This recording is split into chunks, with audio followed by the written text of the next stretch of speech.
What's going on, guys? Thank you so much for clicking on the video. I hope you're doing well. You guys know the deal. What I need you to do is take your fingers, do some crunches with them, make sure they're nice and limber, because I need you to leave your comments down below letting me know your thoughts on this subject. Guys, if you are new here and at any point in the video you believe I deserve it, I would really appreciate a sub. Not only that, but make sure you hit that bell so you get notified whenever I post a video. Also, as I said before, leave a comment down below letting me know what you think. If you enjoy the video at any point, you can go ahead and leave a like.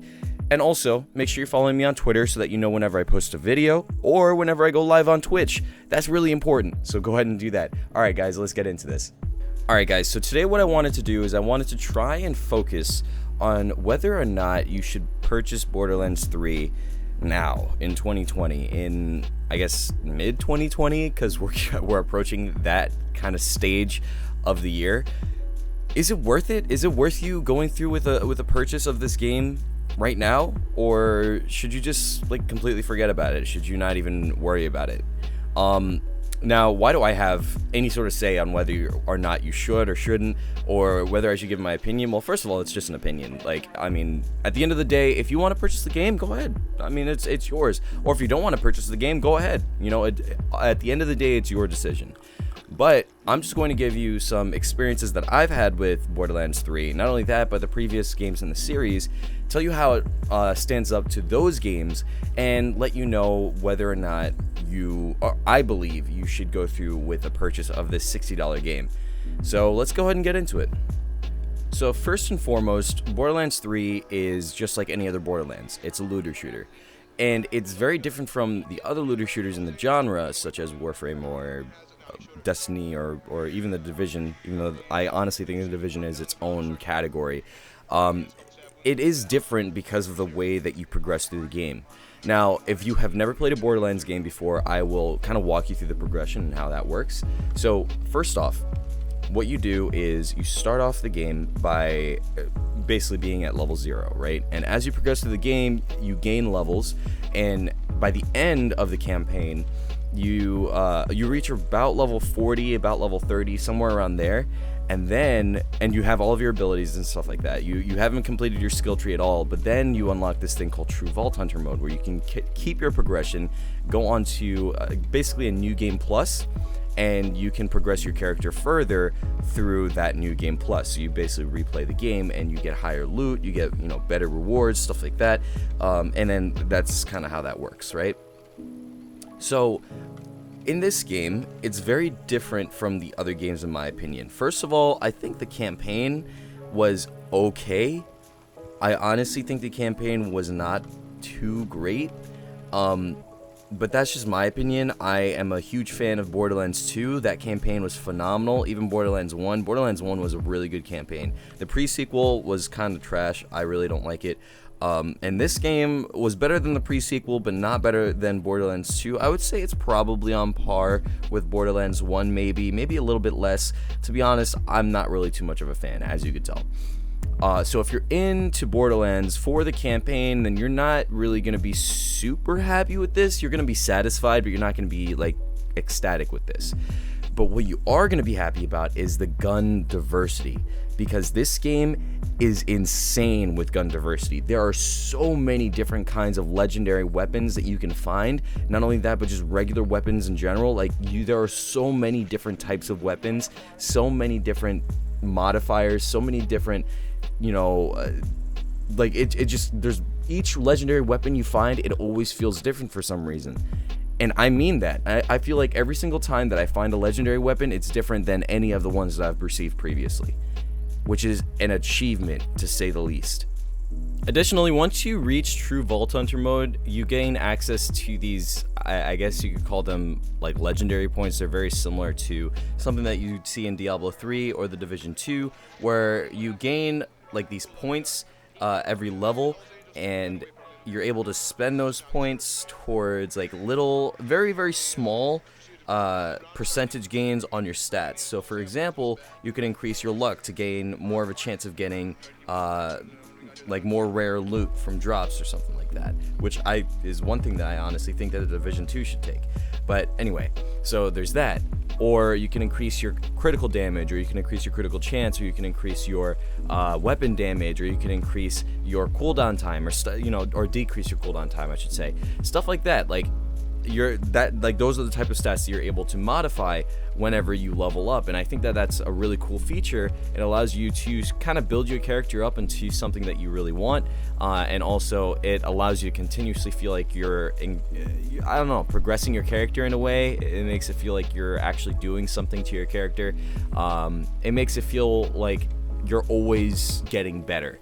And that's something that's really important for a looter shooter, and I think that Borderlands 3 does that very well. So if that's the kind of game that you're looking for, something where you're feeling like you're always improving, you're always progressing, maybe you should check out Borderlands 3. Another really cool thing that you can do in Borderlands 3 is increase the mayhem level of your world. What does that mean? So basically, whenever you reach a boss, and you have a mayhem level of, let's say, 3 or 4 or whatever you set it to, I think the max is 3. Every mayhem level basically increases the difficulty and also increases the drop chances for rare loot. So you have a much higher chance of getting a legendary item from a level 3 mayhem boss in comparison to a level 2 or a level 1 mayhem boss. So that's something you may want to consider if you're looking for that rare loot, if you're trying to build your character up to a certain standard or to like a certain feeling, or you're trying to make a certain build. One thing that I will say about Borderlands though is it's not really that focused on, how do I say, it's not really that focused on multiplayer. So yes, there is co-op, but at least for me, I have never really felt compelled to have my party set to open. Like, I've always played Borderlands basically solo or like with one of my friends or two of my friends.